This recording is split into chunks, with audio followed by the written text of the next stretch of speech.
दोस्तों नमस्कार, मैं राकेश महतो आप सभी का स्वागत करता हूं आपके अपने YouTube चैनल RSM स्टडी में।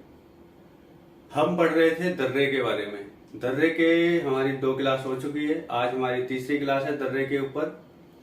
और हम पढ़ रहे थे भारत के प्रमुख दर्रे। और ये जो दर्रे जो होते हैं, एक सकरा मार्ग होता है, 2 पहाड़ियों के बीच के समतल मैदान को जोड़ता है। और इस मार्ग को क्या हो जाता है, ट्रांसवर्स नैरो बेसिन यानी अनुप्रस्थ सकरे मार्ग। ठीक, हमने पिछली क्लास में पढ़ा था जम्मू कश्मीर में जितने भी दर्रे हैं, लगभग मैंने 13, 14, 15 ऐसे कुछ लिखाए हैं आपको, उसके बारे में एक एक जानकारी दी है। अब हम आगे बढ़ते हैं और देखते हैं कि हिमाचल प्रदेश में हमारे कौन कौन से दर्रे आते हैं। तो हम बढ़ते हैं आगे और देखते हैं हिमाचल प्रदेश में सबसे पहले दर्रा आता है रोहतांग दर्रा। कौन सा? रोहतांग दर्रा। ये कहाँ है हमारा? ये है हमारा हिमाचल प्रदेश में। हिमाचल प्रदेश में सबसे पहली बात जो इस दर्रे की है, ये है कि ये हिमाचल प्रदेश के पीर पंजाल श्रेणी में स्थित है। कहाँ पर है? हिमाचल प्रदेश के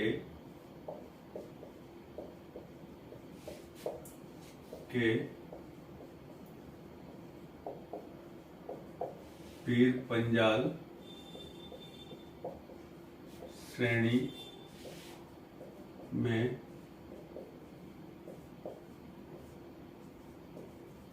स्थित है। ठीक, कहाँ स्थित है? पीर पंजाल श्रेणी में स्थित है। उसके बाद ये मनाली को लेह से जोड़ता है। दूसरा पॉइंट, यह दर्रा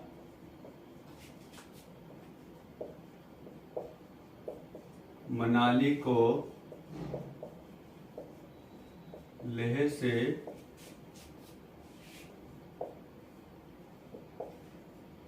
जोड़ता है। ठीक, दूसरी बात। तीसरी बात क्या है? इसे हिमाचल प्रदेश के लाहौल स्पीति जिले का प्रवेश द्वार कहा जाता है। तीसरी बात, इसे हिमाचल प्रदेश के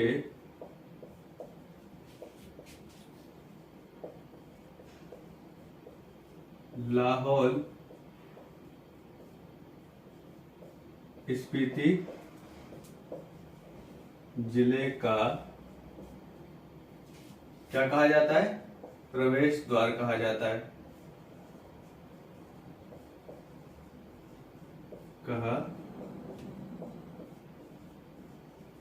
कहा जाता है। ठीक, इसका जो पुराना नाम है, किसका? लाहौल स्पीति जिले का जो पुराना नाम है वो क्या है यार? रोहतांग दर्रे का, या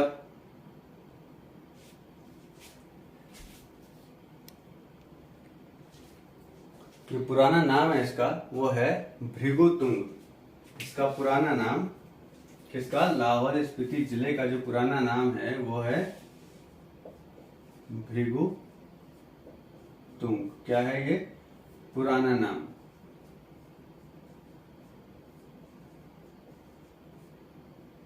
ठीक, यह है इसका पुराना नाम।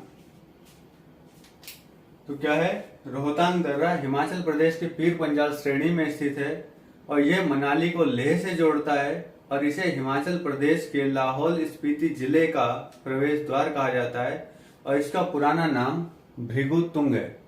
ठीक, अगला देखते हैं। अगला जो है वो है शिव किला दर्रा। यहीं लिख लेते हैं।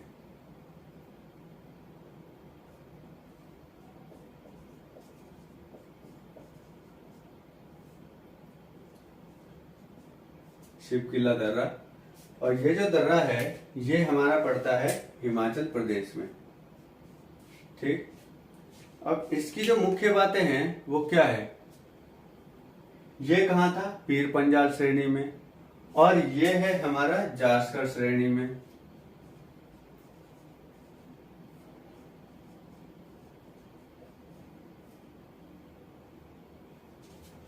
जास्कर श्रेणी में स्थित। ठीक, अभी देखिए, कहीं पर पीर पंजाल श्रेणी आता है, कहीं पर जास्कर श्रेणी आता है, कहीं पर बड़ा लाचा श्रेणी आता है। तो इसमें कंफ्यूज होने की जरूरत नहीं है, आप बस ये याद रखिए कि कौन सी श्रेणी में आता है। ये सभी पहाड़ों की श्रेणियां हैं। मैं किसी दिन आपको पहाड़ों के बारे में बताऊंगा, तो मैं इन सभी पहाड़ों की श्रेणियों के बारे में आपको एक एक करके बताऊंगा, आपका डाउट क्लियर हो जाएगा। ठीक, अभी इसको ध्यान रखते हैं। ये जास्कर श्रेणी में स्थित है कौन? शिव किला दर्रा। और शिमला को तिब्बत से जोड़ता है। किसको? ये पहला पॉइंट हमारा, ये शिमला को तिब्बत से जोड़ता है। क्या करता है? शिमला को तिब्बत से जोड़ता है। और सतलुज नदी इसी दर्रे के सहारे भारत में प्रवेश करती है। क्या? तीसरा, सतलुज नदी इसी दर्रे के सहारे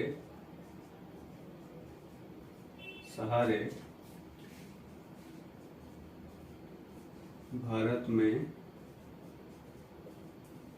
प्रवेश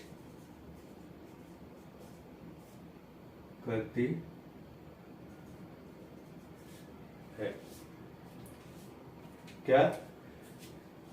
शिवकिला दर्रा हिमाचल प्रदेश में है और ये हिमाचल प्रदेश के जास्कर श्रेणी में स्थित है।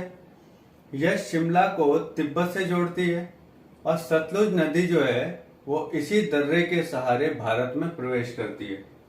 ठीक, अब हम बढ़ते हैं आगे, उत्तराखंड के बारे में देखते हैं कि उत्तराखंड में हमारे कौन कौन से दर्रे आते हैं। ये थे हमारे हिमाचल प्रदेश के दर्रे। अब देखते हैं उत्तराखंड में हमारे कौन कौन से दर्रे आते हैं।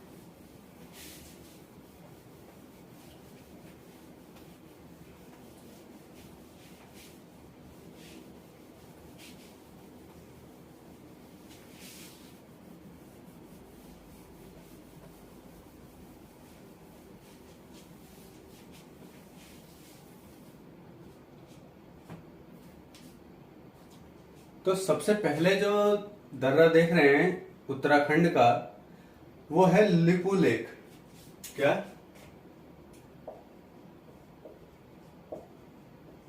लिपू लेक। ये लिपू लेक दर्रा है और ये कहाँ है? ये है उत्तराखंड में। उत्तराखंड में। अब इसकी खासियत क्या है कि ये भारत चीन सीमा पर उत्तराखंड में स्थित है। कहाँ है? भारत चीन सीमा पर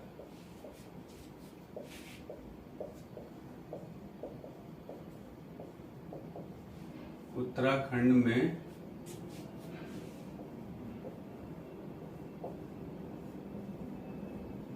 स्थित है।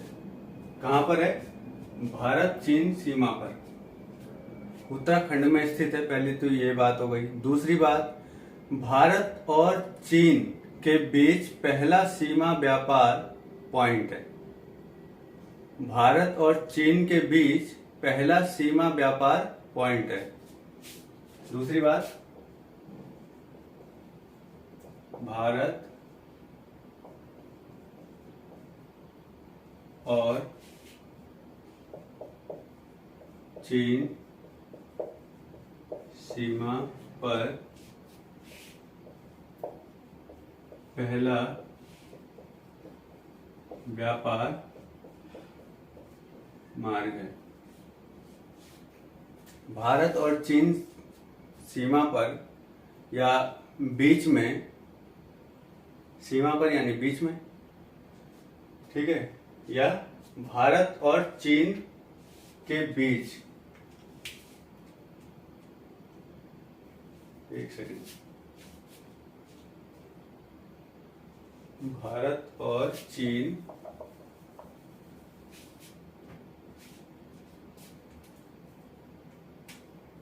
भारत चीन के बीच, ठीक, भारत चीन के बीच सीमा पर पहला व्यापार मार्ग है, ठीक। दूसरी बात, इस दर्रे का उपयोग कैलाश मानसरोवर यात्रा के लिए किया जाता है। तीसरी बात, इस दर्रे का प्रयोग कैलाश मानसरोवर यात्रा के लिए किया जाता है।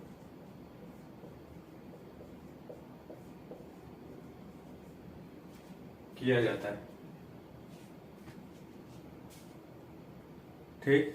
भारत चीन सीमा पर उत्तराखंड में स्थित है। कौन सा? लिपुलेख दर्रा। और ये भारत और चीन के बीच पहला सीमा व्यापार मार्ग है। ठीक है, यहाँ पर पॉइंट कर लें।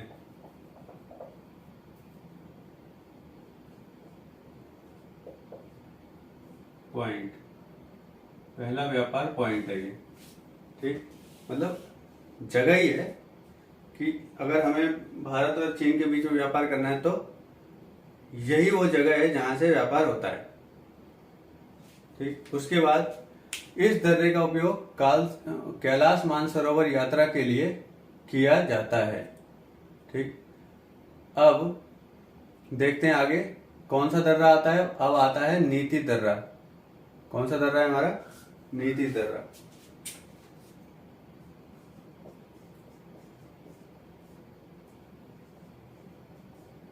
नीति दर्रा। और नीति दर्रा कहाँ है? ये भी हमारा उत्तराखंड में है। मैं यूके लिख देता हूं, उत्तराखंड। ठीक, अब हम इसके बारे में देखते हैं कि इसके बारे में हमारे क्या क्या फैक्ट हैं। तो पहली बात, ये दर्रा जो है ये उत्तराखंड के कुमाऊं जिले में स्थित है। कहाँ स्थित है? उत्तराखंड के कुमाऊं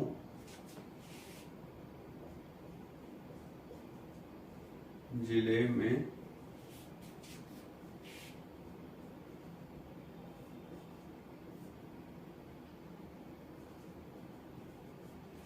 ये उत्तराखंड के कुमाऊं जिले में स्थित है। ठीक, दूसरी बात, यहां से भी कैलाश मानसरोवर जाने का मार्ग है। क्या?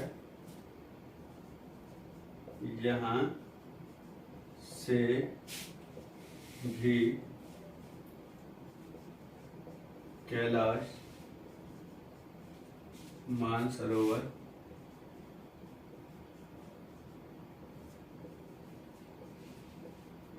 जाने का मार्ग है। यहां से भी कैलाश मानसरोवर जाने का मार्ग है। ठीक, उत्तराखंड के कुमाऊं जिले में स्थित है और यहां से भी कैलाश मानसरोवर जाने का मार्ग है। अब आगे देखते हैं। आगे जो दर्रा है वो है माना दर्रा। कौन सा? माना दर्रा। हमने क्या देखा? लिपुलेख दर्रा, नीति दर्रा। ठीक, अब है माना दर्रा। पिछली बार हमने उत्तराखंड में कितने देखे थे? हमने 3 देखे थे ना।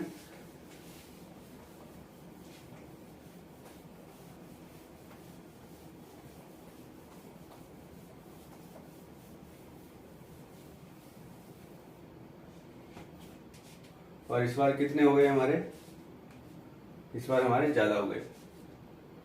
ठीक, तो क्या है, माना दर्रा। माना दर्रा, और ये कहाँ पर है माना दर्रा, तो ये भी हमारा है उत्तराखंड में। कहाँ, उत्तराखंड में। ये उत्तराखंड के कुमाऊं पहाड़ियों में स्थित है। कहाँ है, उत्तराखंड के कुमाऊं पहाड़ियों में स्थित है। कहाँ है, उत्तराखंड के कुमाऊं पहाड़ियों में स्थित है। दूसरी बात, यह जो है ये बद्रीनाथ मंदिर से कुछ ही दूरी पर स्थित है।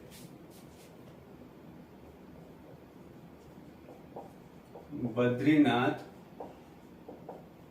मंदिर से कुछ ही दूरी पर स्थित है। क्या स्थित है, ये दर्रा। तीसरी बात, इसे चिरी बितिया या डूंगरी ला भी कहा जाता है। इसे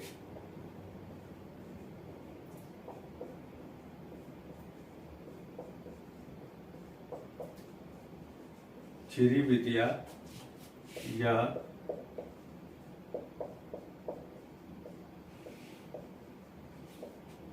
ला भी कहा जाता है। क्या कहा जाता है, इसे चिरी बितिया या डूंगरी ला भी कहा जाता है। ठीक, उसके बाद यह नंदा देवी बायोस्फीयर रिजर्व क्षेत्र से जास्कर पर्वत श्रेणी के पूर्वी छोर तक फैला है। कहां से कहां तक, नंदा बायोस्फीयर रिजर्व क्षेत्र से जास्कर पर्वत श्रेणी के पूर्वी छोर तक फैला हुआ है। ठीक, लिख देते हैं, नंदा देवी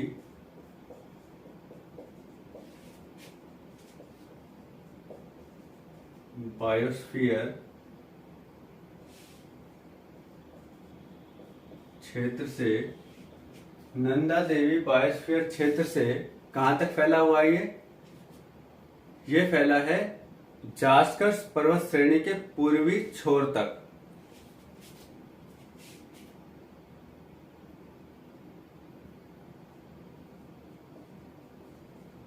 जास्कर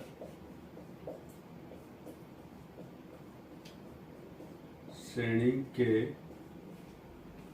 पूर्वी छोर तक।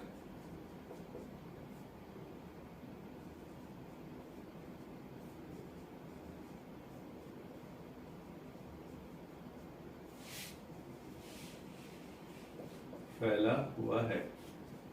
ठीक, ये जो बायोस्फीयर क्षेत्र होता है ये एक रिजर्व क्षेत्र होता है।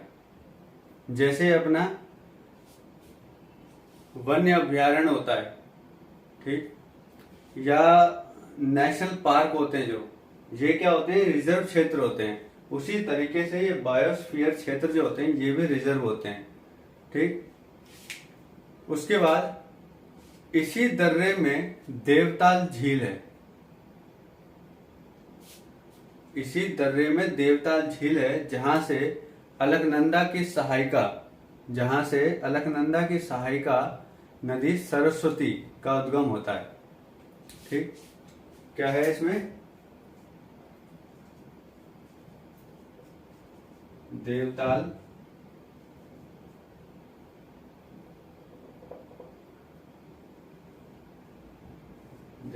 झील है। ठीक है, इसी से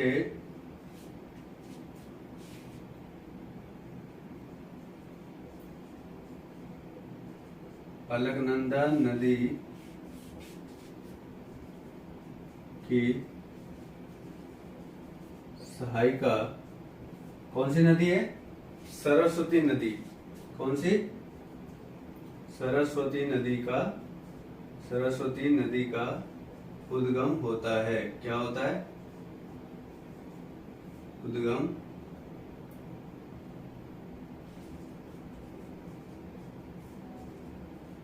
होता है। कहां से होता है? इसी देवताल झील से। और ये देवताल झील कहाँ है? ये है हमारी माना दर्रा में। ठीक। उसके बाद इसके बारे में थोड़ा और देख लेते हैं कि और क्या क्या फैक्ट है हमारे। मांगसधुरा और मुलिंगला उत्तराखंड के अन्य दर्रे हैं। ठीक। यहाँ पर मैं इसको खत्म कर देते हैं। ये अपना इतना है। ठीक। ये इसके बारे में था। अब क्या है? एक दर्रा और है जिसका नाम है मांगसधुरा। क्या है? मांगसधुरा। ये है एक दर्रा। दूसरा है मुलिंगला। क्या नाम है? मुलिंगला।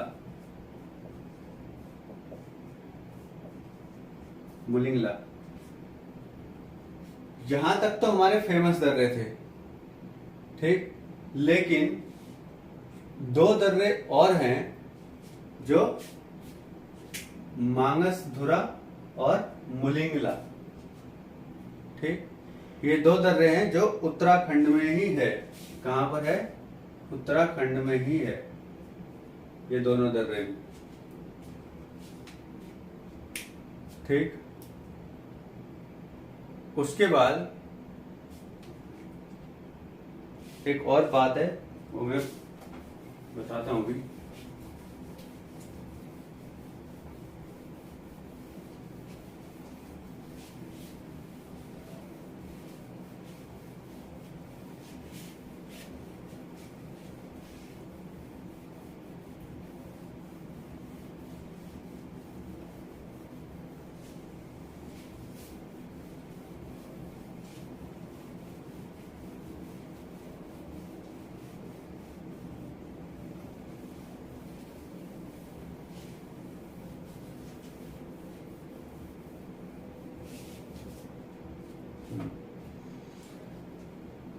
चौराबाड़ी ग्लेशियर। चौराबाड़ी ग्लेशियर रुद्रप्रयाग जिले में केदारनाथ मंदिर के समीप स्थित है। क्या? चौराबाड़ी ग्लेशियर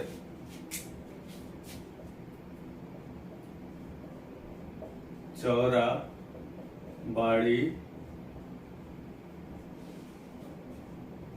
ग्लेशियर रुद्रप्रयाग के समीप। ठीक। क्या है? रुद्रप्रयाग जिले में केदारनाथ मंदिर के समीप स्थित है। रुद्रप्रयाग जिले में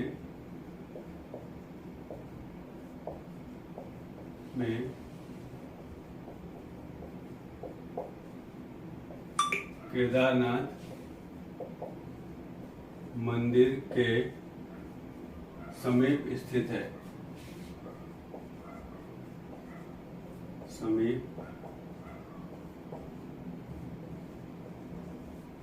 समीप स्थित है। क्या?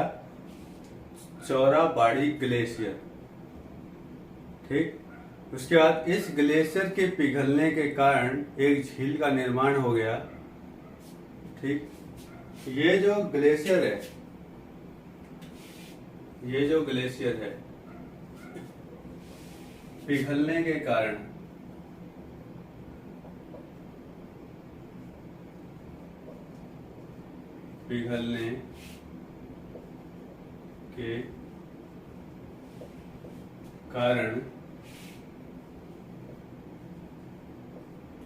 एक झील का निर्माण हुआ। ये जो चौराबाड़ी ग्लेशियर है, ये जब पिघला तो एक पानी इकट्ठा हुआ, और पानी इकट्ठा हुआ तो एक बहुत बड़ा आकार ले लिया और झील बन गया, और झील का नाम रखा गया गांधी सरोवर। क्या रखा गया? गांधी सरोवर। ये जो गांधी सरोवर है, ये कैसे बना है? ये बना है पिघलने के कारण। क्या पिघलने के कारण? चौराबाड़ी ग्लेशियर। ठीक, इसके पिघलने के कारण ये बना है। ठीक, अब देखते हैं हम सिक्किम में हमारे कौन कौन से दर्रे आते हैं। ठीक, ये हमारे थे उत्तराखंड के बारे में। ठीक,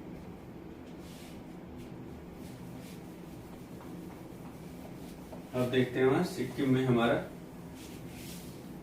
कौन कौन सा दर्रा है।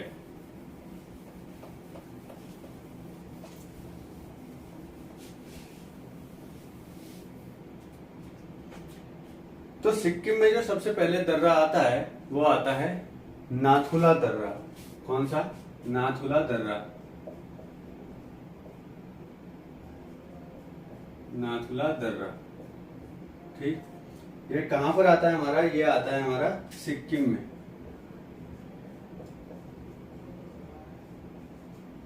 सिक्किम में। ठीक, अब क्या है कि भारत चीन युद्ध में सामरिक महत्व के कारण चर्चित यह दर्रा सिक्किम राज्य में डोगेक्या श्रेणी में स्थित है। पहली बात, ये कहां पर है? डोगेक्या श्रेणी में स्थित है। ठीक, कहां? कोई पूछे कि कहां पर है ये नाथुला दर्रा, तो डोगेक्या श्रेणी में स्थित है ये। ठीक, उसके बाद कहां पर है ये तो पता ही है, सिक्किम में है। ठीक, उसके बाद भारत चीन युद्ध में सामरिक महत्व के कारण यह चर्चित है। किस लिए चर्चित है ये? भारत चीन युद्ध के सामरिक महत्व के कारण चर्चित है। क्या चर्चित है? नाथुला दर्रा। ठीक, अब इसके बाद ये चुंबी नदी, वहां पर एक नदी बहती है जिसका नाम है चुंबी। वो चुंबी नदी इसी दर्रे से बहती है। क्या है? चुंबी नदी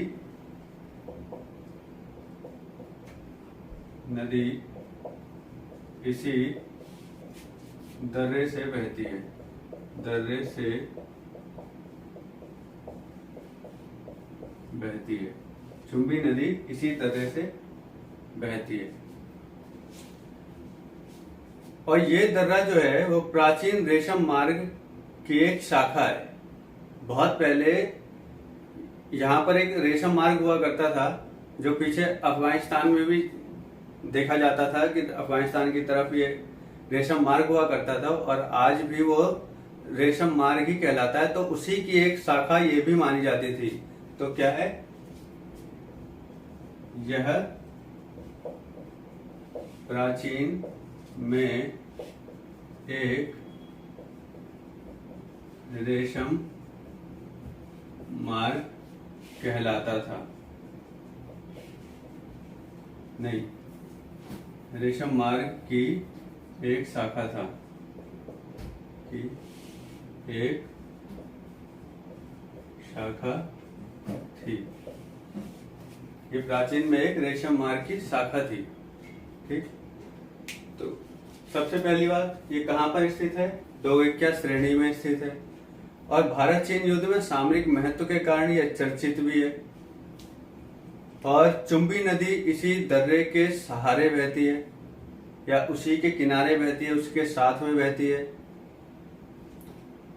और ये दर्रा जो है वो बहुत मतलब प्राचीन काल में रेशम मार्ग की एक शाखा थी। अब आगे बढ़ते हैं और आगे देखते हैं जेलेपला दर्रा।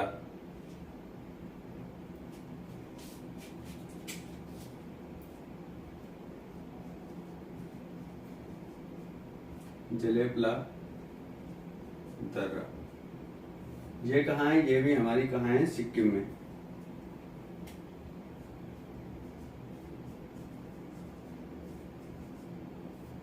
ये भी हमारी सिक्किम में है। अब इसकी जो विशेष बात है वो है ये जो दर्रा है वो सिक्किम को ल्हासा से जोड़ता है। कहाँ से? सिक्किम को ल्हासा, ल्हासा तो जानते ही होंगे, तिब्बत की राजधानी ल्हासा, ल्हासा से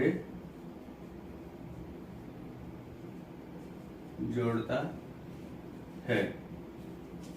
जेलेपला दर्रा जो है वो सिक्किम को ल्हासा से जोड़ता है, क्योंकि सिक्किम के साथ में ही हमारा जो ये तिब्बत वाला क्षेत्र है वो इसके साथ में ही है, तो इसलिए दोनों सटे होने के कारण ये जो मार्ग है जेलेपला दर्रा है वो सिक्किम को ल्हासा से जोड़ता है। उसके बाद इससे दार्जिलिंग और चुम्बी घाटी से होकर तिब्बत जाने का मार्ग गुजरता है। कहाँ? दार्जिलिंग। अगर आपको दार्जिलिंग जाना हो या चुम्बी घाटी से होकर तिब्बत जाना हो तो भी इसी मार्ग का प्रयोग करना पड़ेगा।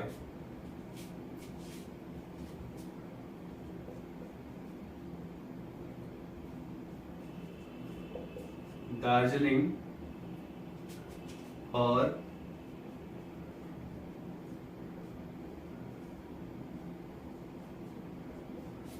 चुम्बी घाटी से होकर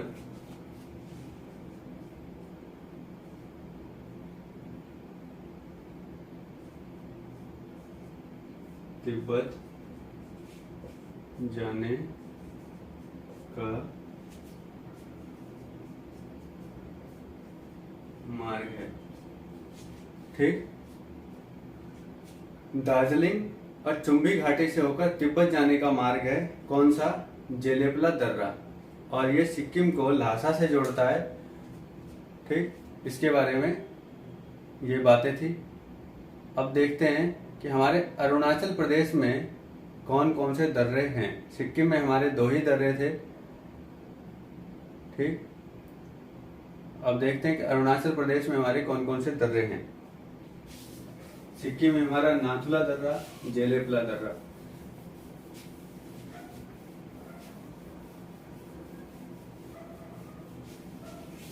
चुम्बी घाटी कहाँ है? तो सिक्किम में है।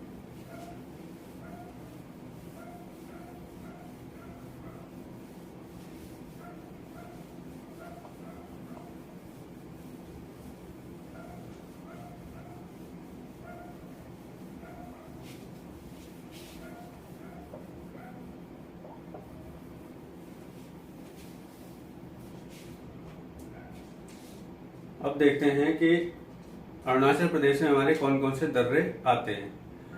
तो अरुणाचल प्रदेश में सबसे पहले जो दर्रा आता है वो आता है बोमडीला दर्रा। कौन सा?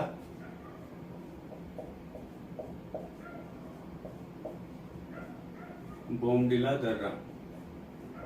ये कहाँ पर है? ये है हमारा अरुणाचल प्रदेश में।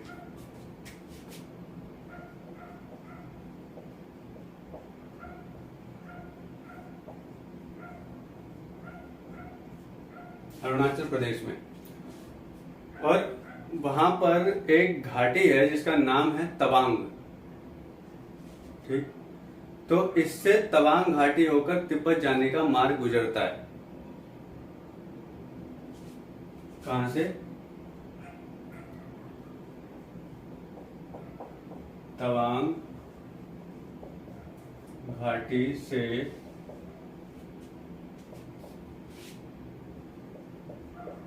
होकर तिब्बत जाने का मार्ग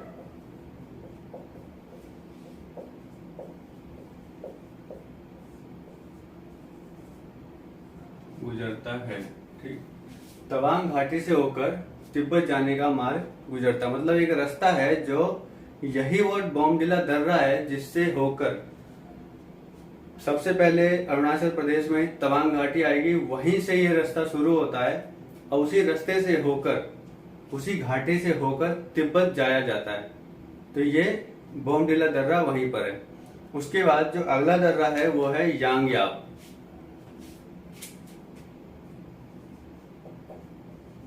यांगयाप दर्रा,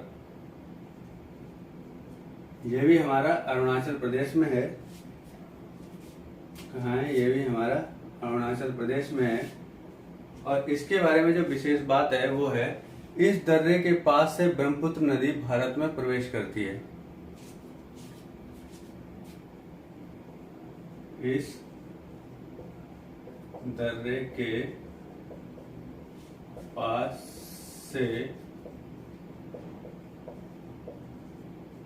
ब्रह्मपुत्र नदी भारत में प्रवेश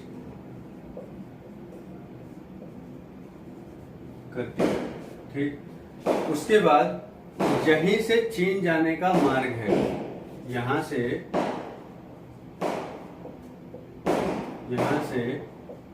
चीन जाने का मार्ग है। कहाँ से? ये है अपना यांगयाप दर्रा,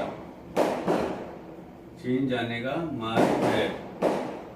ठीक, तो ये इसके बारे में दो बातें हुई कि इस दर्रे के पास से ब्रह्मपुत्र नदी जो है वो भारत में प्रवेश करती है और यहाँ से चीन जाने का मार्ग है। इस दर्रे से होकर चीन जाया जाता है। ठीक, दूसरा है, अगला जो है यानी तीसरा, वो है दिफू दर्रा। दिफू दर्रा, जो मैंने पिछली क्लास में भी आपको इसके बारे में बताया था। दिफू दर्रा, ठीक, ये भी हमारा कहाँ है? ये भी हमारा आंध्र प्रदेश में है। ठीक, ये भी हमारा आंध्र प्रदेश में है, आंध्र प्रदेश कह रहा हूं, अरुणाचल प्रदेश में है। और इसमें क्या है, भारत और म्यांमार के बीच यह परंपरागत मार्ग है। क्या है? भारत और म्यांमार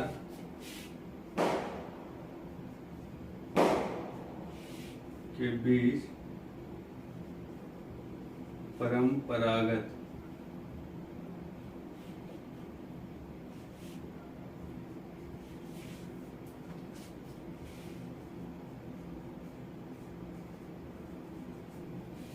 ये क्या है? भारत और म्यांमार के बीच ये परंपरागत मार्ग है।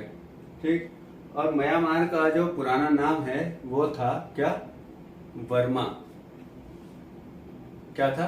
वर्मा। वर्मा को का ही नाम बदल के म्यांमार रख दिया गया। इसके बाद इसको मिटाते हैं तो हमारे क्या हो गया? बॉमडिला दर्रा हो गया, यांगयाप दर्रा हो गया, दिफू दर्रा हो गया। बॉमडिला दर्रा तवांग घाटी से होकर तिब्बत जाने का मार्ग है और यांगयाप दर्रा, इस दर्रे के पास से क्या है? ब्रह्मपुत्र नदी भारत में प्रवेश करती है। उसके बाद यहाँ से चीन जाने का रास्ता भी है। ठीक, उसके बाद हमारा जो आता है दिफू दर्रा, ये भारत और म्यांमार के बीच का एक मार्ग है। कौन सा मार्ग है? परंपरागत मार्ग है। ठीक, मतलब काफी समय से इस दर्रे का प्रयोग किया जा रहा है वहां जाने आने के लिए।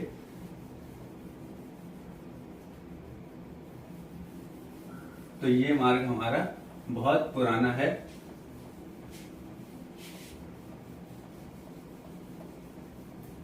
इसके बाद हम बढ़ते हैं आगे। हमारे दो दर्रे जो हैं अभी और बाकी है, जिसमें अरुणाचल प्रदेश में वो दो दर्रे जो हैं उसका नाम है पांगसाड़ दर्रा। क्या? पांगसाड़ दर्रा। पांगसाड़ साठ दर्रा, पांगसाठ दर्रा। ये जो है, ये दर्रा भी हमारा अरुणाचल प्रदेश में है। कहाँ? अरुणाचल प्रदेश में है। और इस दर्रे की खासियत ये है कि मांडले जेल, आपने नाम सुना होगा, सुभाष चंद्र बोस को मांडले जेल में रखा गया था। अब मांडले जेल कहाँ है? ये म्यांमार में है, यानी बर्मा में। तो जो ये मांडले है, यानी कि मांडले जो एक जगह का नाम है और वहां की जेल में रखा गया, इसलिए बोलते थे मांडले जेल। लेकिन मांडले एक जगह का नाम है जो म्यांमार में है। और ये क्या करता है? अरुणाचल प्रदेश को मांडले से जोड़ता है।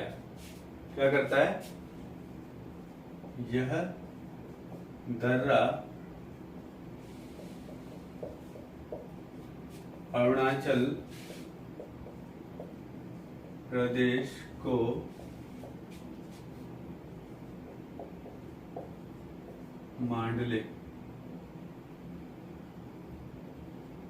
मांडले यानी कि म्यांमार से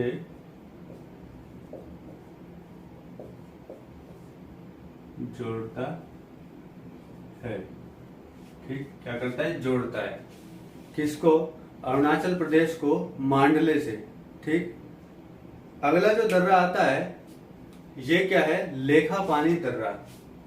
अगला जो दर्रा आता है हमारा वो आता है लेखापानी दर्रा। ये कहाँ है हमारा? ये भी है हमारा अरुणाचल प्रदेश में। और ये क्या है? इसके बारे में कोई ऐसी विशेष बात नहीं है, ये सिर्फ इतनी बात याद रखनी है कि ये अरुणाचल प्रदेश में स्थित है। ठीक, उसके बाद हमारे जो दर्रे हैं ये हो गए हमारे, जो ज्यादा बड़े बड़े थे, जिसमें ज्यादा जानकारी देनी थी आपको, वो हो गई खत्म। अब क्या है? कुछ प्रमुख दर्रे हैं। ठीक, अब उसको देख लेते हैं कि कौन कौन से हमारे और जो दर्रे हैं जो प्रमुख हैं, क्योंकि कई राज्यों में ये दर्रे जो हैं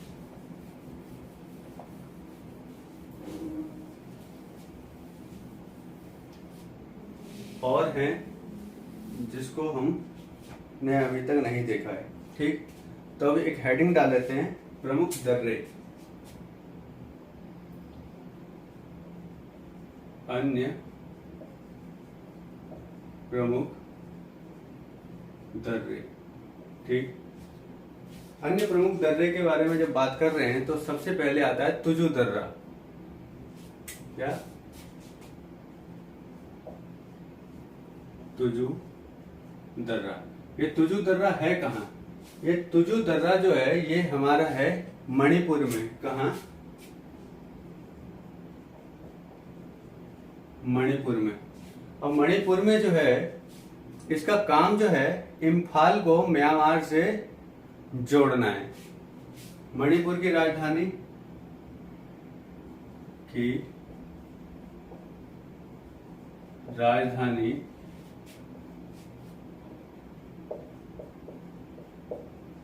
इम्फाल को कहां से जोड़ेगा? ये म्यांमार से। म्यांमार से जोड़ता है। कौन कौन? तुजू दर्रा। जो तुजू दर्रा है वो मणिपुर की राजधानी इम्फाल को म्यांमार से जोड़ता है। ये काम है तुजू दर्रे का। उसके बाद मैंने आपको पढ़ाया था कि महाराष्ट्र में दो दर्रे आते हैं, थार घाट और भोर घाट। तो सबसे पहले थार घाट।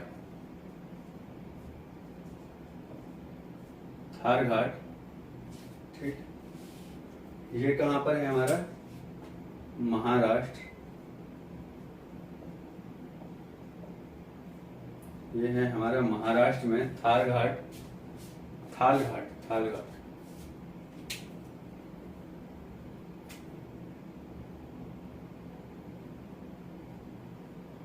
थाल घाट और भोर घाट। तो थाल घाट दर्रा जो है ये है हमारा महाराष्ट्र में। और महाराष्ट्र में भी कहाँ है? पश्चिमी घाट में। कहाँ पर?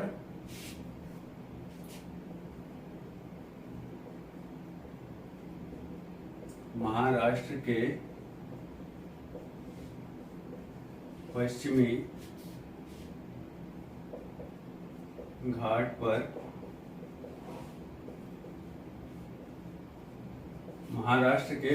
घाट पर स्थित है और यहीं से होकर मुंबई के लिए सड़क एवं रेलवे मार्ग गुजरता है। यहीं से रेलवे के लिए रेल मार्ग व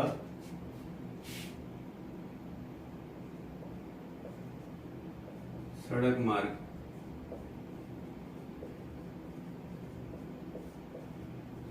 गुजरता है। रेलवे के लिए रेल मार्ग और बाकी लोगों के लिए सड़क मार्ग यहीं से गुजरता है। ठीक, उसके बाद हम आते हैं भोर घाट में।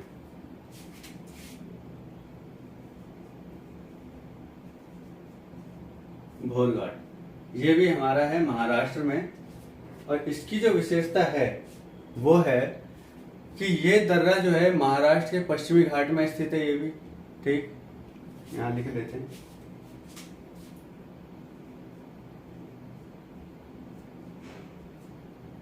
पश्चिमी घाट में स्थित, कहाँ? महाराष्ट्र में। यहां लिख लेते हैं। ठीक, महाराष्ट्र के पश्चिमी घाट में स्थित है। ठीक, दूसरी बात कि ये जो भोर घाट है मुंबई पुणे के लिए सड़क और रेल मार्ग दोनों यहीं से गुजरती है। क्या?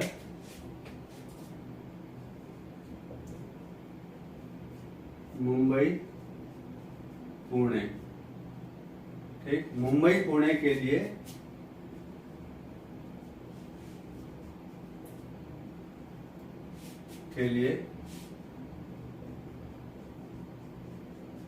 रेल मार्ग व सड़क मार्ग यहीं से गुजरती है। कहां से गुजरती है? यहीं से गुजरती है। कहां से? भोर घाट से। ठीक, यानी भोर घाट दर्रा है और इसी दर्रे से होकर रेल मार्ग और सड़क मार्ग गुजरता है। ठीक, तो ये मणिपुर में हमारा तुजु दर्रा, जिसकी राजधानी इम्फाल को म्यांमार से जोड़ती है। कौन सा? तुजु दर्रा। और थाल घाट जो है वो महाराष्ट्र के पश्चिमी घाट पर स्थित है और यहीं से रेलवे और सड़क, यानी सड़क मार्ग और रेल मार्ग दोनों का रास्ता है। ठीक, उसके बाद हमारा आता है भोर घाट, और भोर घाट जो है वो भी महाराष्ट्र में है और महाराष्ट्र में ये भी पश्चिमी घाट में स्थित है और मुंबई पुणे के लिए सड़क मार्ग और रेल मार्ग दोनों यहीं से गुजरती है। ठीक, इसी तरह से होकर अब हम बढ़ते हैं केरल की तरफ और केरल में देखते हैं। एक है पाल घाट। ठीक, तो सबसे पहले हम लिखते हैं पाल घाट।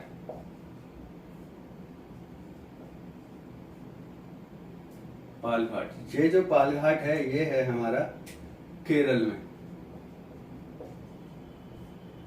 ठीक, ये है हमारा केरल में और इसका काम है, इसके जो महत्वपूर्ण तथ्य हैं वो है कि केरल के नीलगिरी और अन्नामलाई पहाड़ी के पास स्थित है, यानी दो पहाड़ों के बीच में ये स्थित है। कहाँ? नीलगिरी और अन्नामलाई पहाड़ी के पास। कहाँ पर? केरल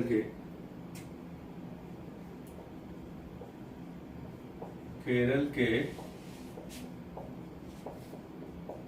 नीलगिरी और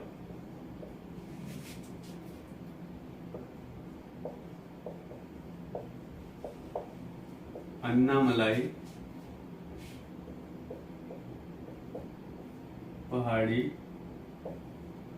के पास स्थित है। कहाँ स्थित है? केरल के नीलगिरी और अन्नामलाई पहाड़ी के पास स्थित है, जिससे होकर कालीकट से कोयम्बटूर के लिए सड़क और रेलवे मार्ग गुजरता है। कहाँ से? कालीकट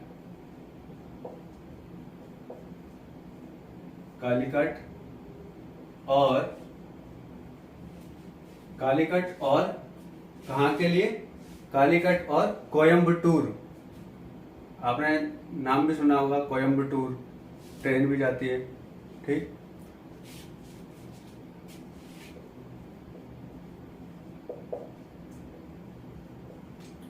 टूर के लिए कोयम्बटूर, कालीकट और कोयम्बटूर के लिए सड़क मार्ग और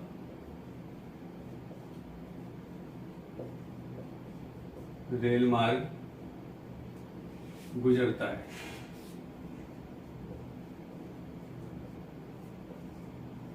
कहां से गुजरता है?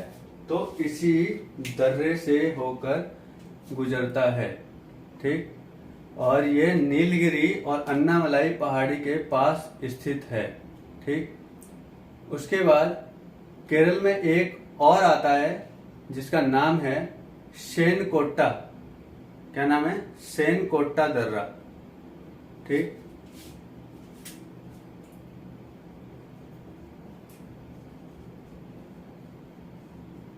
सेनकोट्टा दर्रा, ये भी कहाँ है हमारा? ये भी है हमारा केरल में।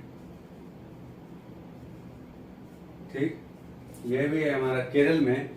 और ये जो है, ये केरल राज्य में इलायची पहाड़ी, जो कहते हैं ना कार्डेमम की पहाड़ियां, तो ये कार्डेमम इसी का नाम है, इलायची। इसको वहां की भाषा में बोलते हैं इलायची पहाड़ी। ठीक, तो केरल राज्य में इलायची पहाड़ी पर स्थित है। कहां पर है?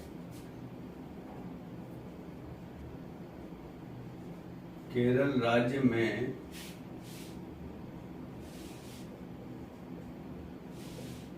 इलायची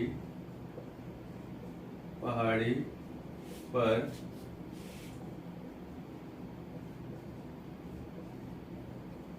स्थित है। पहली बात कि केरल राज्य में ये इलायची पहाड़ी पर स्थित है। दूसरी बात, ये तमिलनाडु को केरल से जोड़ती है। क्या?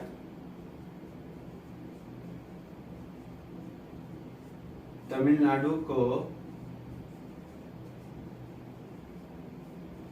केरल से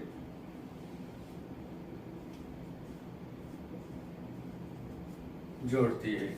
इसका काम है कि तमिलनाडु को केरल से जोड़ना। उसके बाद, और ये कहां पर है? केरल राज्य में इलायची पहाड़ी पर स्थित है। ठीक, एक दर्रा और बचा, यहीं पे लिख लेते हैं उसको भी, जिसका नाम है बुरहानपुर दर्रा। ठीक, क्या नाम है उसका? बुरहानपुर दर्रा। ठीक, और ये बुरहानपुर दर्रा है क्या? ये जो बुरहानपुर है, ये है मध्य प्रदेश में। कहां पर?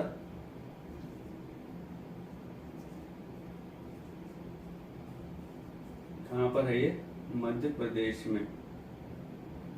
ठीक, तो इसकी जो बातें हैं वो है कि मध्य प्रदेश राज्य में स्थित यह दर्रा रेल और सड़क मार्ग हेतु सतपुड़ा पहाड़ी का संकीर्ण मार्ग है।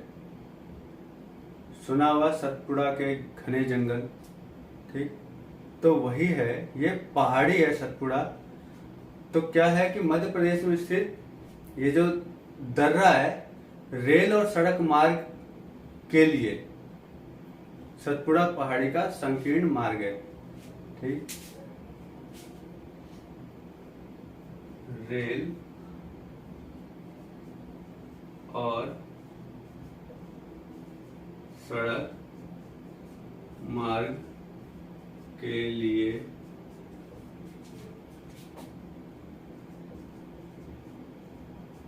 सतपुड़ा पहाड़ी का संकीर्ण मार्ग है। ठीक, क्या है? रेल और सड़क मार्ग के लिए सतपुड़ा पहाड़ी का ये संकीर्ण मार्ग है। ठीक, कौन सा? बुरहानपुर दर्रा। ठीक, तो आज हमारे ये दर्रे के टॉपिक खत्म हुए हैं। अब एक तरफ से हम यहीं से शुरू करते हैं, नीचे से ही, कि बुरहानपुर दर्रा जो है वो मध्य प्रदेश राज्य में स्थित ये दर्रा जो है रेल और सड़क मार्ग के लिए सतपुड़ा पहाड़ी का संकीर्ण मार्ग है। उसके बाद सेनकोटा दर्रा ये केरल में है और ये इलायची की पहाड़ियों पर स्थित है, जो तमिलनाडु को केरल से जोड़ता है। ठीक, उसके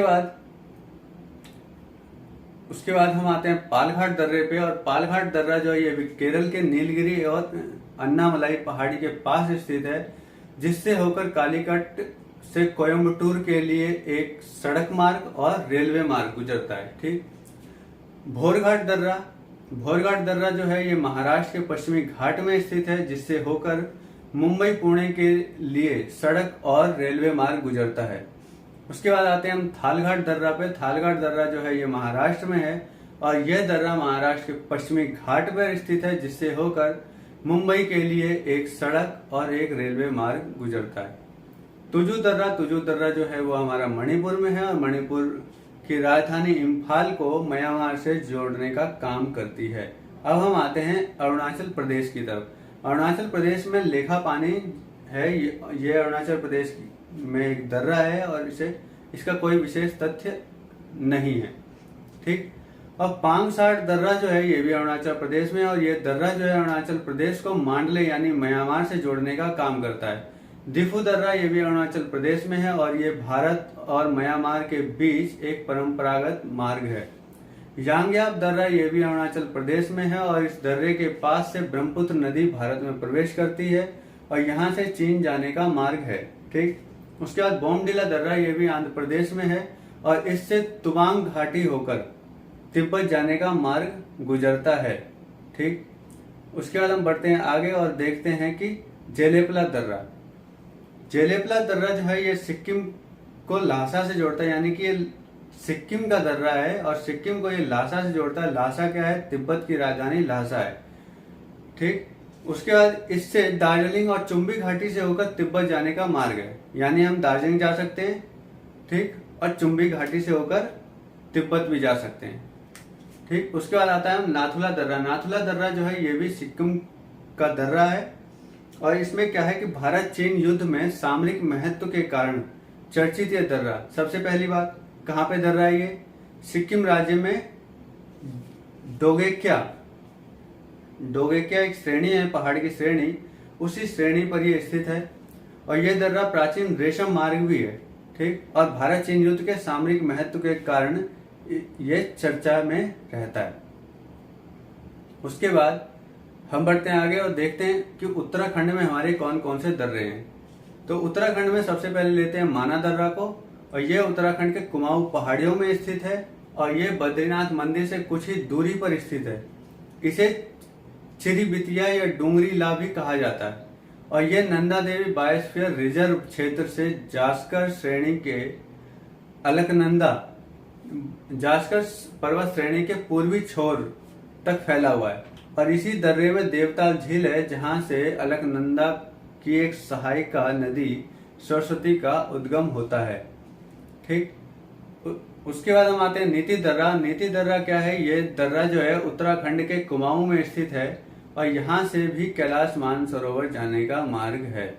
ठीक, उसके बाद हम बढ़ते हैं थोड़ा सा और आगे और देखते हैं कि और आगे कौन सा दर्रा है, तो वो है हमारा लिपुलेख दर्रा जो है ये भारत चीन सीमा पर उत्तराखंड में स्थित है और ये भारत और चीन के बीच पहला सीमा व्यापार पॉइंट है और इस दर्रे का उपयोग कैलाश मानसरोवर यात्रा के लिए किया जाता है। ठीक, और अगर हम और देखें इसमें दर्रा, तो दो दर्रा और हैं, मांगसधुरा और मालिंगला, ये भी उत्तराखंड में दर्रे हैं। ठीक, और चौराबाड़ी ग्लेशियर जो है वो रुद्रप्रयाग जिले में केदारनाथ मंदिर के समीप स्थित है और इस ग्लेशियर के पिघलने से एक झील का निर्माण होता है जिसे गांधी सरोवर नाम से जाना जाता है। ठीक, उसके बाद हम बढ़ते हैं हिमाचल प्रदेश में। तो हिमाचल प्रदेश में हमारे दो दर्रे हैं। पहला दर्रा शिवकिला दर्रा, यह हिमाचल प्रदेश के जासकर श्रेणी में स्थित है और यह शिमला को तिब्बत से जोड़ने का काम करता है और सतलुज नदी जो है वो इसी दर्रे के सहारे भारत में प्रवेश करती है। और रोहतांग दर्रा जो है ये भी हिमाचल प्रदेश में है और ये क्या है, ये हिमाचल प्रदेश के पीर पंजाल श्रेणी में स्थित है और ये मनाली को लेह से जोड़ती है और इसे हिमाचल प्रदेश के लाहौल स्पीति जिले का प्रवेश द्वार कहा जाता है। इसका पुराना नाम भृगु तुंग है। ठीक, तो दोस्तों ये थे हमारे आज जितने भी दर्रे बचे थे उन सभी को कंप्लीट कर लिया गया है। इसके बाद भी कोई क्वेश्चन होता है तो आप मुझे कमेंट करके पूछ सकते हैं। तो दोस्तों कैसी लगी ये क्लास आप कमेंट में जरूर बताइए और इस क्लास को दूसरों तक भी शेयर कीजिए, ये आपकी जिम्मेदारी है कि जो लोग भी शिक्षा से वंचित हैं उनके पास हमारी शिक्षा पहुंचे, उनको भी इसका फायदा मिले। वो भी जो 1 नंबर 2 नंबर 5 नंबर से रह जाते हैं उनको भी अगर ऐसी क्लास मिले तो हो सकता है कि आपके सहारे उनका ये क्वेश्चन सही हो जाए, क्योंकि कोई भी ऐसा एग्जाम नहीं है जिसमें जीके से क्वेश्चन ना आए और इसको जीके की तरह ही लिया जाता है। तो इस चीज को ध्यान में रखना है और हमारी क्लासों को, इस वाली क्लास को शेयर करना है लोगों के साथ, ताकि एक दूर बैठा बच्चा भी जिसके पास सुविधा नहीं है, सुविधाओं के अभाव में वो पढ़ नहीं सकता, उसके पास भी ये शिक्षा पहुंचे। तो ये आपकी जिम्मेदारी है और इसे आप ईमानदारी से निभाइए। मिलते हैं नेक्स्ट क्लास में फिर किसी नए टॉपिक के साथ। तब तक के लिए नमस्कार।